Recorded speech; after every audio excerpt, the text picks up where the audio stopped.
anything. You literally sometimes probably have to mix the masala also. I would love to do that. जब client आपके पास आता है, how you define a luxury for them? How they want to showcase to other people coming. It's a status symbol. So is there a difference between the technology or the aesthetics when we talk about India and Dubai? Go to the site, feel the surrounding, feel the cultural context. Biggest thing about being an architect.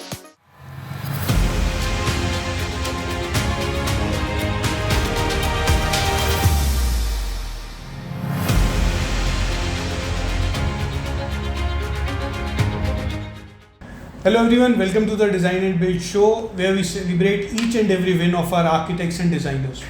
So when we talk about luxury designs, luxury architecture, what it does means the spaces that make you feel very special. So they are beautiful to look at, they are great to live in, best of the material used. But इसमें सिर्फ it is not just that कि you are creating something very big or very expensive. The thought behind that designing creates that uniqueness and the luxury in these spaces. So today's guest architect is Ipsita Mondal. She is an expert in luxury designs. So let's understand from her how she does it. Enjoy the conversation. So hi Ipsita, welcome to Design and Build show. Thank you so much. My pleasure. You're welcome. So I just want to know what exactly you do. So short introduction about yours, then we'll go ahead. Okay, I run a very young firm and we have very young people working with us, mostly Gen Zs. Okay. And our main projects are hospitality, residential and offices. So it goes hand in hand. Hospitality is an entire chain of clientele, and the residential clientele usually also gets their offices done. And office, whoever is getting it done, they like the work eventually, so then they get their houses also done. So these are our three main categories, but apart from that, we do like. So you're doing corporate offices as well? No, so that's what it's not what I like. So we do these very concept-based offices where our clientele who have their own business and different line of work, they want these different thematic, extraordinary looking offices. So our offices are very different from the corporate setups.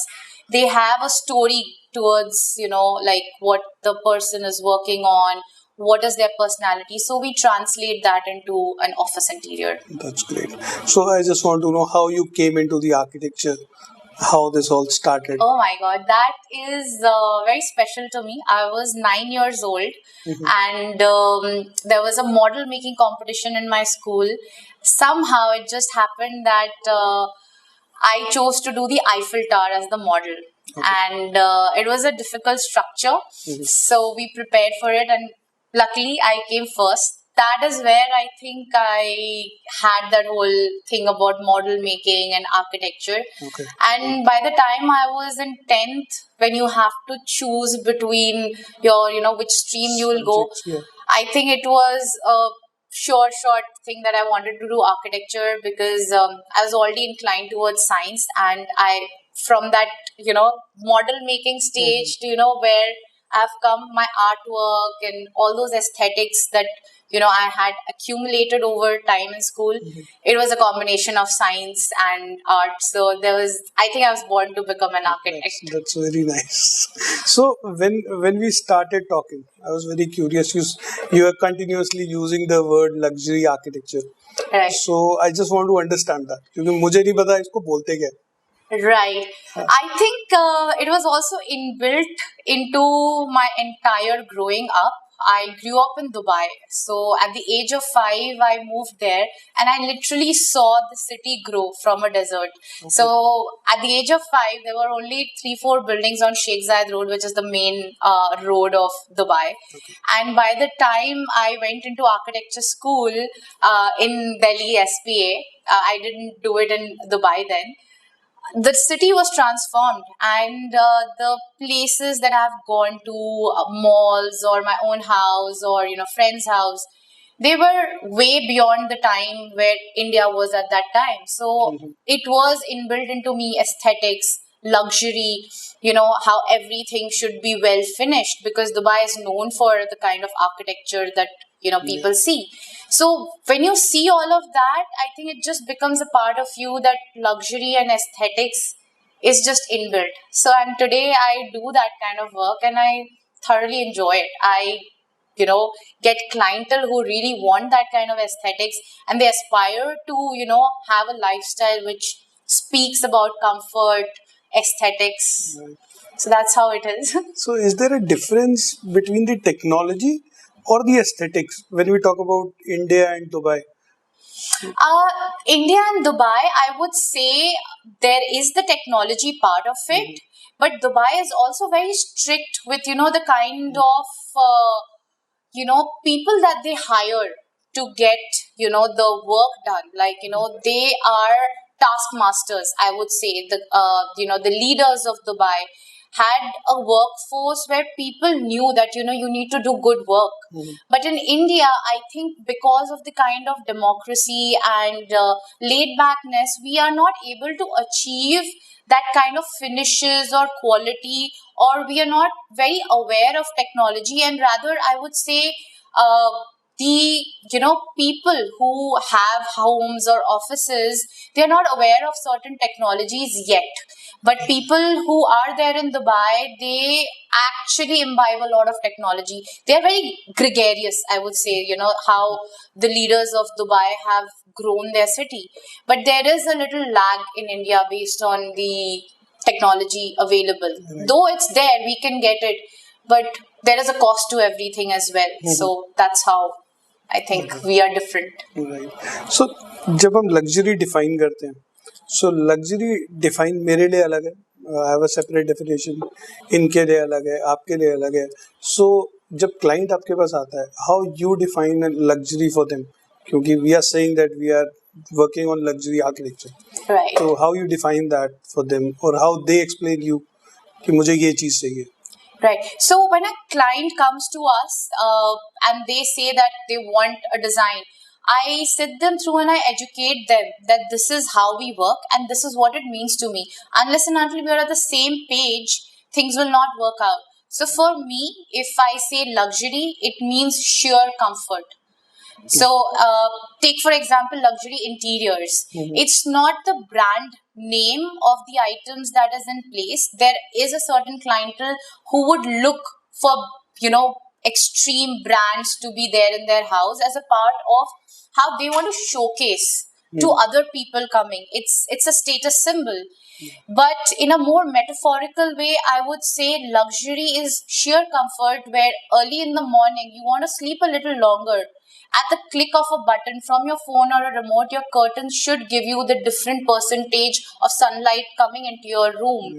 Maybe, your TV, which is a bulky item in the living room, is not seen on your face. It's a mirror TV. So it's inbuilt into a wall and there is a mirror and you don't know that there is a TV in front of you. So these are little things that add to the whole luxury part of it. Yes, there are brand names to it, but I, as a architect, I would prefer giving a job to a very well crafted artisan who can give me a high quality sofa without pinching the pocket of the client, and also giving you that kind of comfort when you sit. You don't have to get a Ralph Lauren sofa. I mean, people do. But if you can get the same thing, made in India, I am pro that. So I would always educate a client based on our ideas, what it is, and then we work together.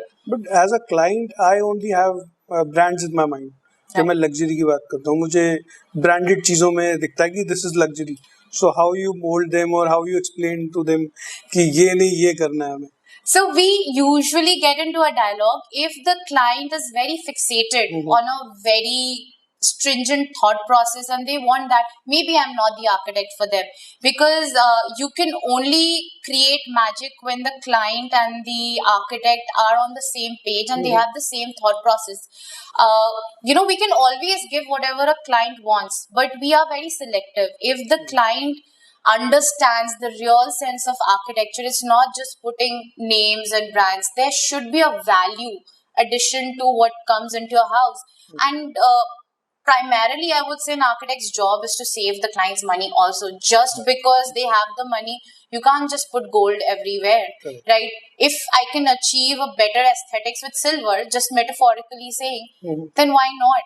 So that is how the thing is. If the client is not getting on the page with you and there is no sync, then we don't work together, because it's a long journey. Sometimes a project takes 2 to 3 years in architecture, and urban design takes 10, 15 years, right? So unless and until you have a symbiotic relationship with, the client, a good project will never come out. And if you don't have an option that I as a client want to work with you, and I have certain resistance that I want these brands, then how will you convince me, or what will be the process? So if somebody Because wants I a am brand, sure आपको मिलते होंगे ऐसे clients भी. right? If Yeah. they want a brand and if they want a particular item to be in the house, yes, of course, eventually they have to live in the house. It's not my house. So I do let them have the last say. But I also educate them that it's not going to fit in well. But if it has to, then okay, at the end of the day, it's there. But sometimes we have to take a step back, because we are not living in their houses. They are going to. If they like something, it's a personal choice. So we do let them take it. Okay. So how you perceive as a architecture कि क्या जब आपको एक project आता है, how you start off, what do you think about a project?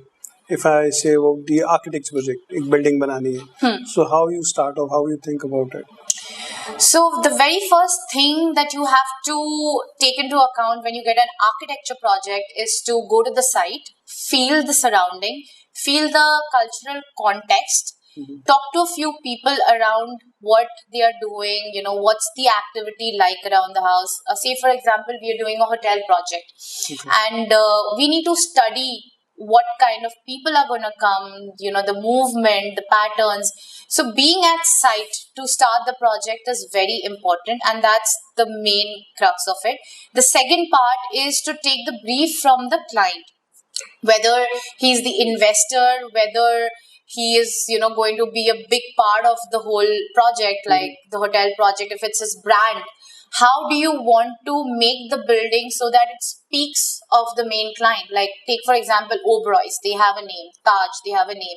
They live up to the architecture, the interiors, and the hospitality, which is the complete layer provided by the client. So we have to create that story and the brand strategy through architecture. So it's not just marketing that they would do. So the building should speak for itself, and it is rooted with the surrounding and the client who gives us the project. Because they have created certain experience, right, which you get in every property you go. Exactly. So there has to be that storyline that takes you from one property to another and speaks of that same thing with the twist every time. It can't be the same.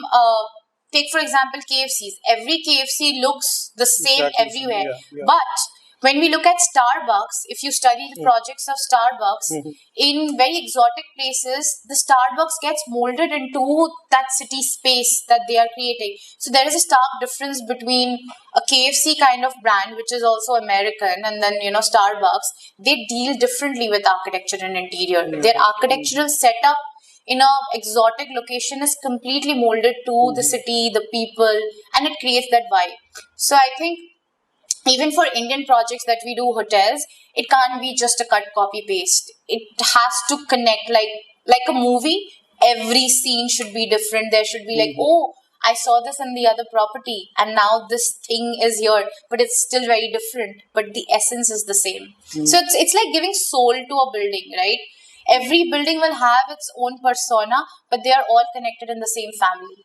So how this story is created, or for a building? So when we look into the first property of probably a chain line of hotels, the entire brief that is given by the client, it's written down, and we go back to the first project that we did with the client and take clues. That is one thing, but the storyline is created with the overall, like if you're doing the same hotel in Agra, the same brand in Vrindavan, we will first study the city context, the people, what is the whole heritage, the culture, and in today's time, what is the political scenario also influences architecture, right? So all those storylines, parameters have to be done, and I would say the main essence is instincts of an architect. That plays a very important role in designing anything. If you have a good instinct, it's not, we talk about instincts a lot based on, the kind of energy, vibe we have with people. But it's the same thing with a project, an empty site, a client who's giving a brief, what's in his mind. You have to translate it into a sketch, a 3D, and then you'll have to build it. So it all goes hand in hand, taking clues from everywhere, the city, the people, the passerby, the person who's going to come and stay, and also the architect's aspirations and inspirations all put together becomes that building. And at the end of the day, that building actually will start having a energy that you will feel the vibe. So that's how it starts. When you get into that building, you can see the vibe actually. Yes. You can experience that. Actually, that's the very important thing, that all the projects that I have done, most people when they enter, they just feel like this is something else. Like you get a different energy. So I think it's very difficult when an architect needs to put some kind of energy or magic or whatever you say, that right at the entrance they feel this is something different and this has a great vibe. And creating that vibe into a space is little difficult, because sometimes you do see well polished homes which has very expensive marble, very expensive chandelier, but it misses that thing, because sometimes maybe projects are not done with love. The moment जैसे खाना होता है, एक खाने में ना बोलते हैं कि इसमें स्वाद क्यों, बिकॉज उसमें प्यार होता है, तो हर घर में हमें वो प्यार डालना पड़ता है. That's the reason all my projects I take it like I treat it personally. We don't do like bulk projects and then leave some here and there. So we share a very good relationship with our clients, with the people who are investing into the project. We understand what they really want, and then we convert it into a project and a place which gets that vibe. So it's altogether a teamwork. It's very nice. Awesome. So can you share any project example where you created this vibe or a story?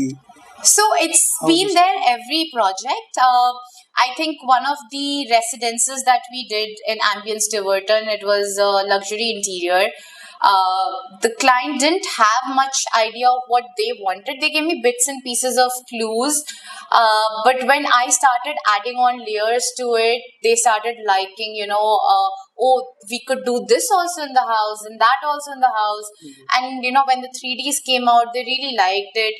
But when it actually got executed, it was much better than the 3Ds. So as soon as you open the door, you have this, corridor space with designer ceiling which is vaulted, and it's minimalistic yet it has the little colonial touch, because you cannot just cut copy paste something. So we tweaked and sobered down a lot of details which is in colonial architecture and merged it with straight clean lines of modern spaces. So even till today, they sometimes call me and say, these friends had come and they just loved the house. They took your number. And today morning itself, I got another call from the same client's reference.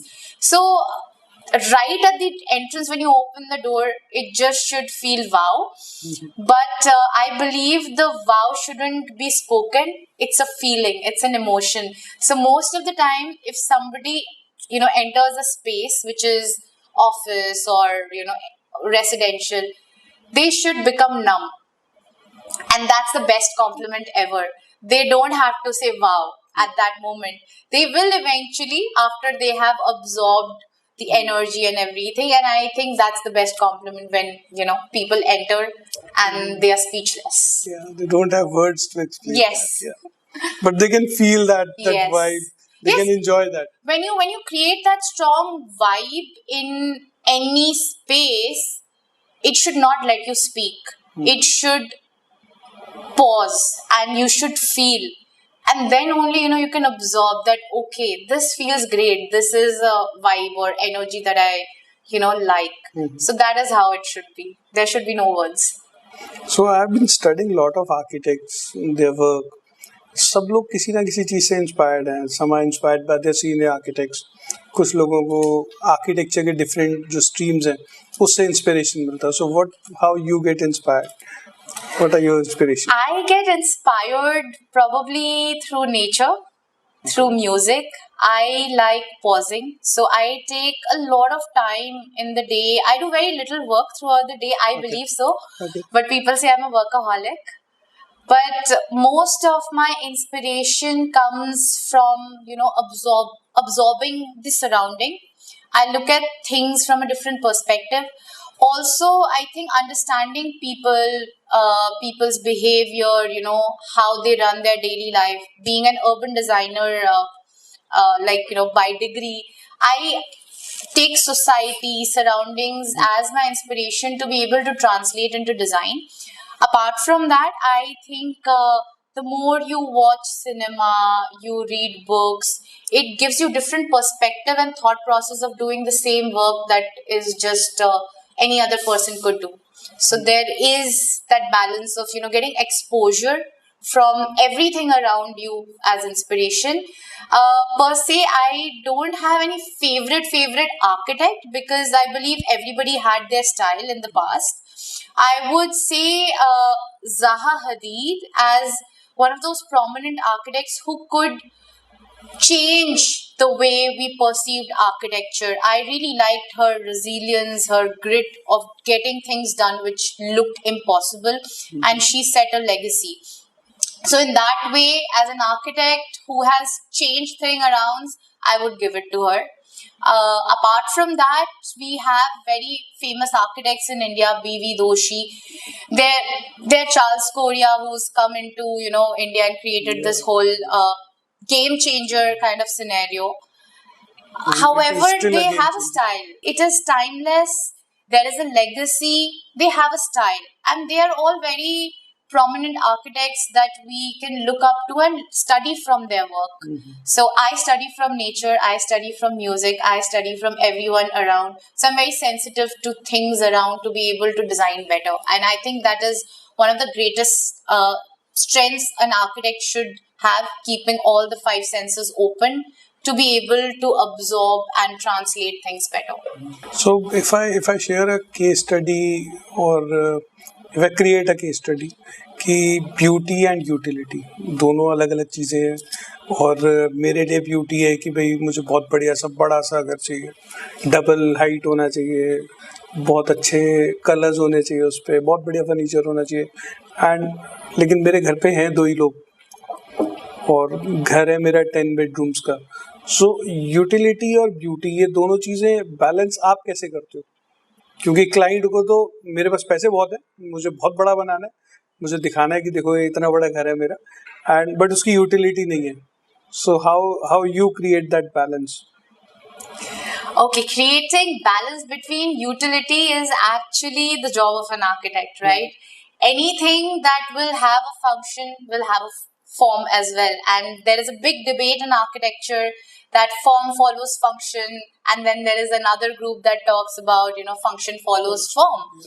I am a believer of form follows functions because I'm a lot into aesthetics and luxury elements where you need to have that beauty. But yes, every time there is a dialogue between client and us, the major factor when we are making luxury elements, which becomes very intricate, becomes the maintenance of it. I always say, अगर आप Mercedes लेते हो तो उसकी maintenance भी high है, but अगर आप मारुति लेते हो वो तो चलेगा और दौड़ेगा, and there is not much to it. But architecture from the very beginning has been profession of the riches, right? You want to showcase grandeur, you want to have amazing looking things. Yes, the main challenge then becomes, that's why the profession came in, to infuse utility into the beauty. So we have to cater to that. And if there is a challenge that the client says that I want a utility also, and I want the beauty also. We have to do it. So there is no way out to it. However, if there is a conflict ever between choosing between beauty and utility, clients always go for utility because you have to use that space longer, be it an office, hospitality offices, retail, anything you say. So utility always wins. But the major challenge of an architect is to infuse both of them together and make them function together. I think from the time the profession has started, that has been the case. It has to have both. It's like beauty with brains, I would say. You need to have that balance. It's very important. So now let's go to the second case study. अब मेरे पास 2 bedroom का घर है, बहुत बड़ा घर नहीं है, फ्लैट है, but I want to make this ultra luxurious. Okay. कि someone comes here और कहे speechless कि यार क्या बना दिया. Okay. So what are guidelines for me? What are the tips for me? Okay. So if it's a small space and it's you're saying 2 BHK, very well. I think to make it luxurious in the smaller spaces, there are few things that I personally, it's my fall down towards is placing mirrors to enhance the space. You'll need to strategically do a lot of mirror elements to make a small space look larger. And in smaller spaces, you really have to go off whites and muted tone. You cannot infuse it with very dark wall paint or flooring. If you want to have space utility, now coming to the question just we had about utility and beauty, you should install Murphy beds, right? You can have dual purpose to a room. So these are some things that we really have our guidelines set, that light colors, mirrors, furniture which double up as different functionality, and keeping everything light and popping up the space with colorful furniture, so it will look larger than life kind of a space. So the base should be light and the furniture color should be... Yeah, we need to pop it up. Like the main carcass should be lighter to create that whole space enhancement. And furnitures could be, the accent furniture. Like if you're looking at Japandi kind of interior look, you will see. What is that?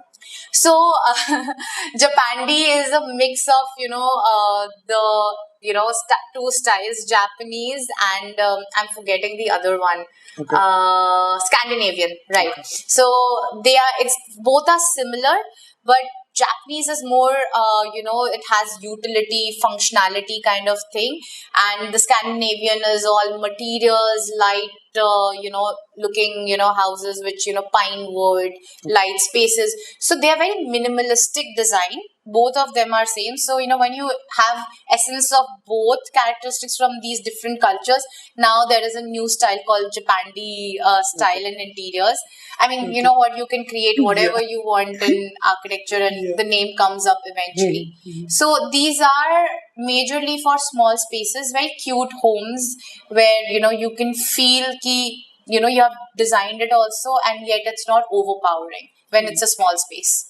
So, I was asking you about the projects you are doing. So you are telling me that you have done a hotel, some special work was done. So what was that?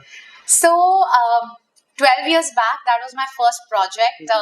It came from a random social media post on Facebook, and the client really liked my pitch. And I was a young architect just out of college with 1 year experience, and it was his first project, and for whom I still do like projects. It's been 12-13 years. We are doing his very big projects now. So we started with his travelers hostel, like the hostels, and he had a limited budget for the entire execution of the place. And while we were working on the project didn't have a name. The hostel didn't have a name. Okay. And it was discussed between us only. Like we used to do everything, whether to keep the hotel's name this or the color this, what's the branding, everything was done between me and the architect. And we came up with the name Jugaad, because essentially Jugaad is the whole way of how India functions, and especially the NCR. And the entire project was actually a Jugaad project, and the hotel, not the hotel, I mean the travelers hostel was named Jugaad Hostels. Okay. And we didn't have the budget to put a nice chandelier or buy fancy lights, so we had taken dried branches of the tree from the client's home in Vasant Kunj. I told him, get 2-3 pieces, we'll fix that together. And we actually hang it from the ceiling and, roped in coconut ropes and, get these lights hanging, which is still there after 13 years. And that's in the main lounge area of the Travelers Hostel.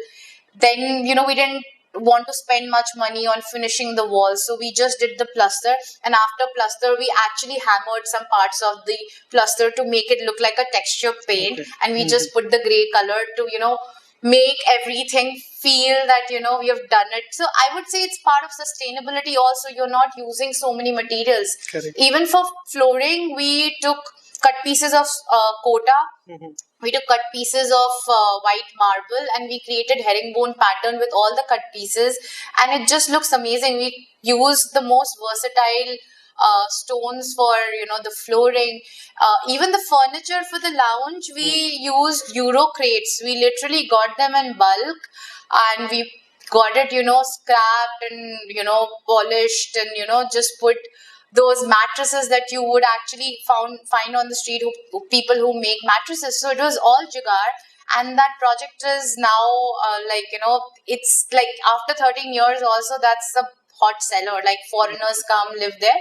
Yeah. But the same client has now created different hotel chain lines and brand names. So he's my first client and my constant client now. So what you learned from that? From the first project, I think I learned the biggest thing about being an architect, which I think not many people still realize, that in architecture you need to be able to create more out of less. So client will always give you a budget, right?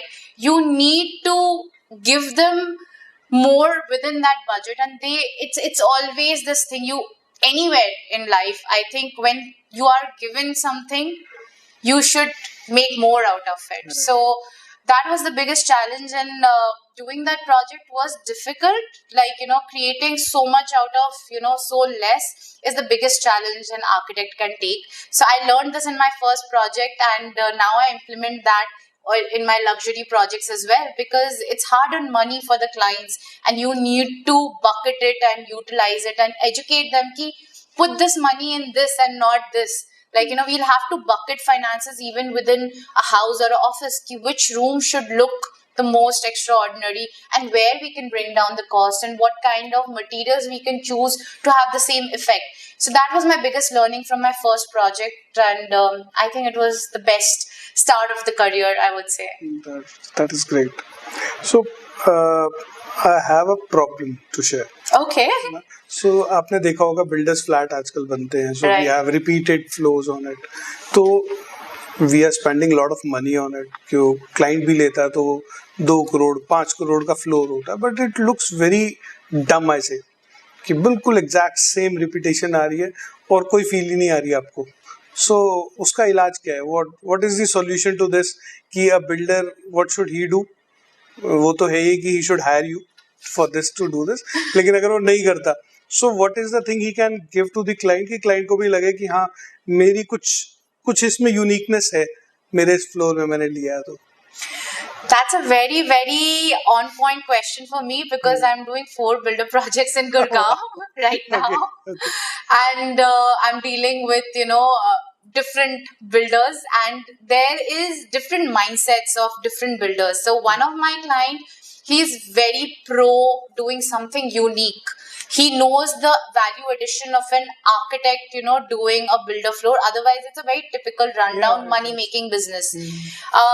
So the question that you have posed, how can you make it unique in every floor? Yeah. I would say tweaking certain things about, we could change the color scheme.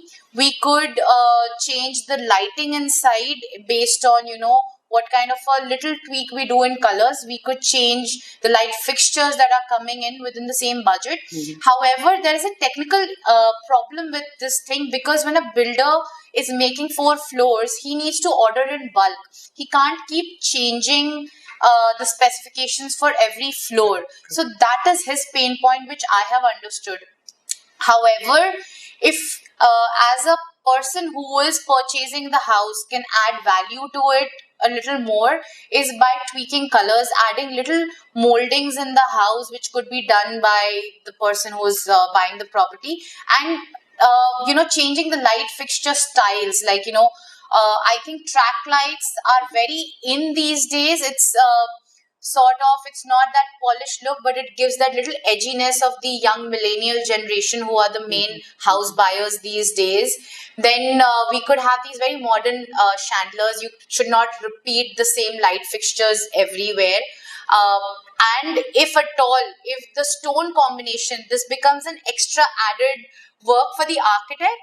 But if we know that we are buying 50% of this stone and 50% of the other stone, we could change the flooring pattern for every floor, so that every user of the floor gets a unique element, but within the same budget of the builder.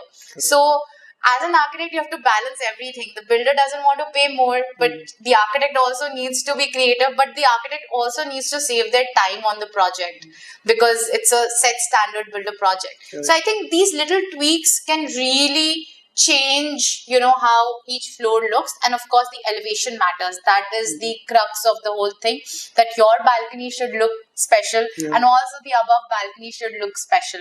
So I was coming on to that facade only. Okay. So what should be done on the facade to create this uniqueness for every floor?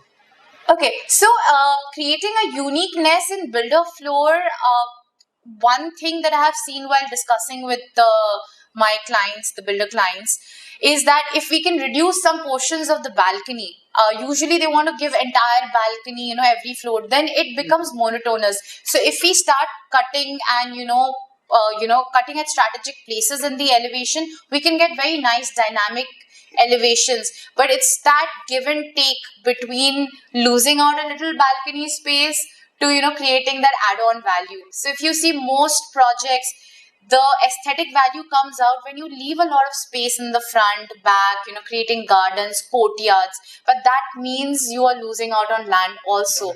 So creating interesting elevations are two things. One is, carving out balconies, which is not entirely long balconies, and strategically doing those cutouts, and also using very innovative materials that comes in the market. One innovative thing that has come into India right now, which has been there in the west for the very long time, are these dynamic metal facades.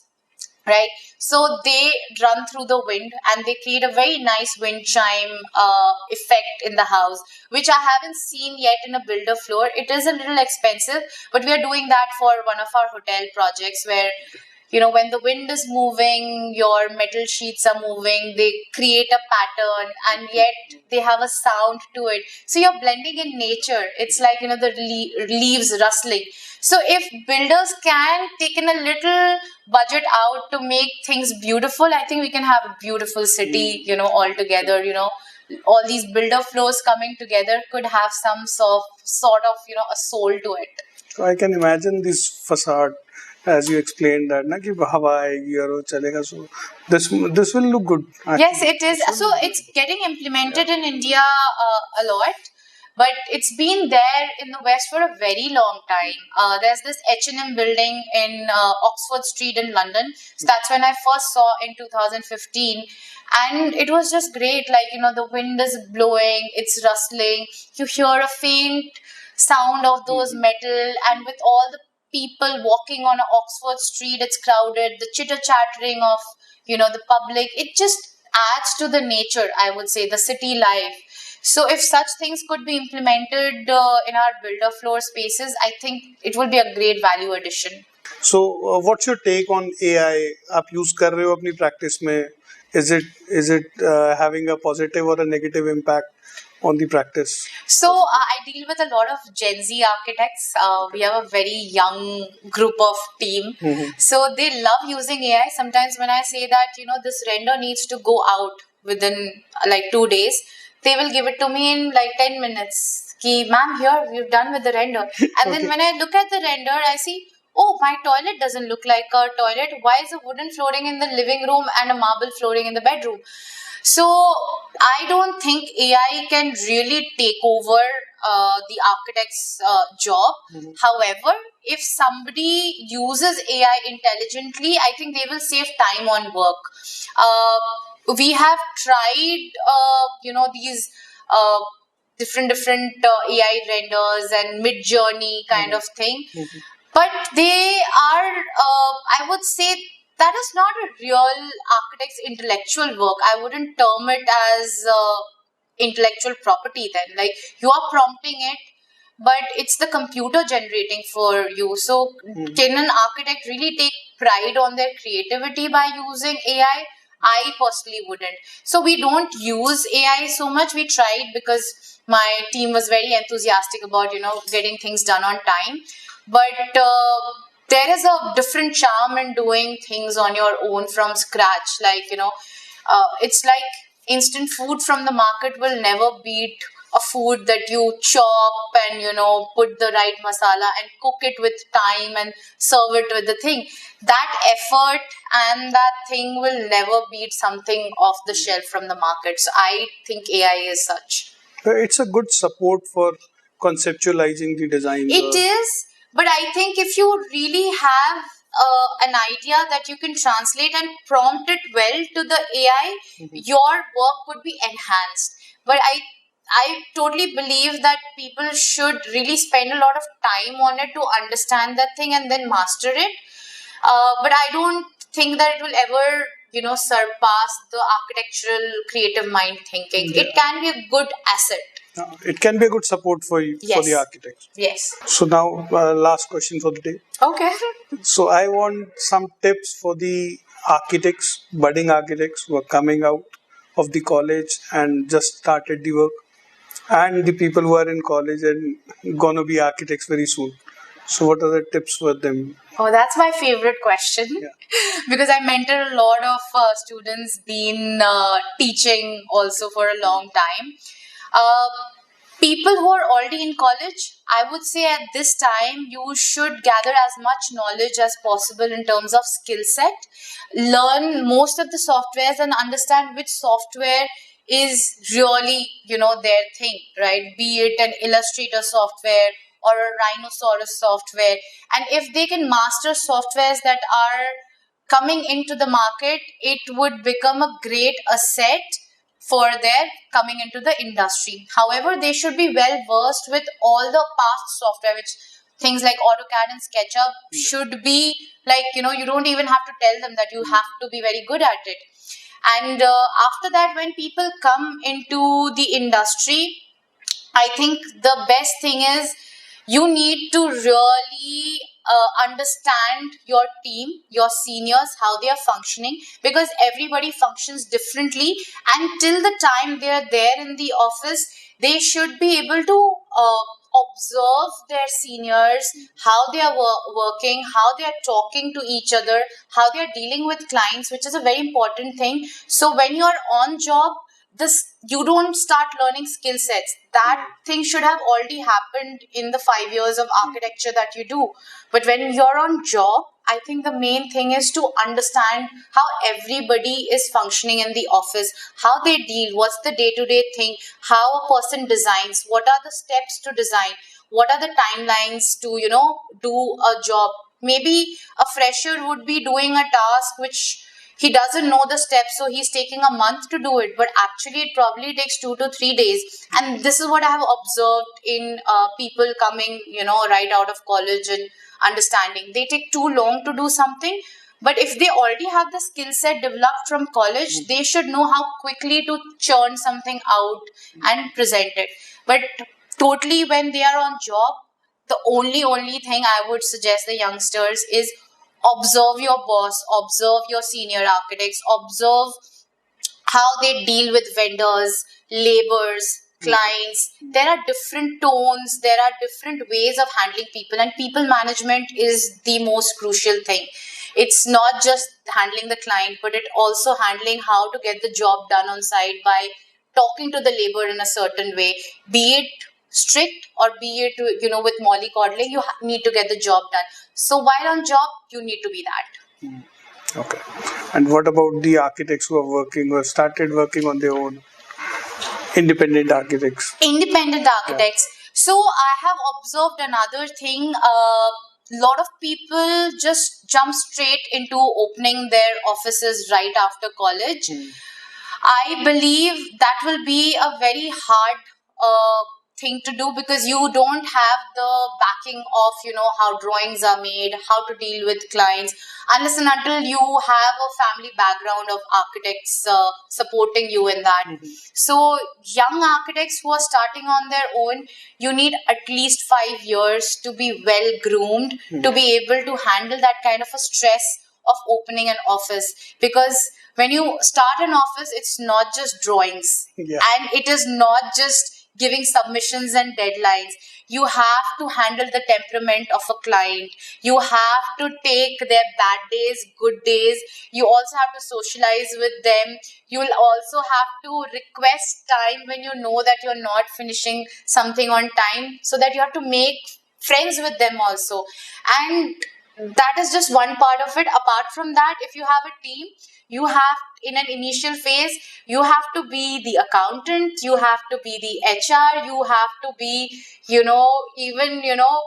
the pantry boy in the office. Exactly. So you have to wear many hats, and it gets very stressful, but it's also a very interesting journey, because sometimes you're picking up cement bag and putting it on site. You need to just move it aside. So you can't be that thinking this is not my job. You have to do every job starting a firm. You have to experience this. Everything. You literally sometimes probably have to mix the masala also. I would love to do that, but you should be that ready to do everything. And I think that personality comes from a very young age. It's not just becoming an entrepreneur or starting a business. If you have that characteristics from a very young age, that you're hands-on, you don't feel shy from picking up something, or carving out a wood piece. It should not stop you from doing it. It's just how I think the Fountainhead book was. So you have to do everything. Thank you, Ipsita.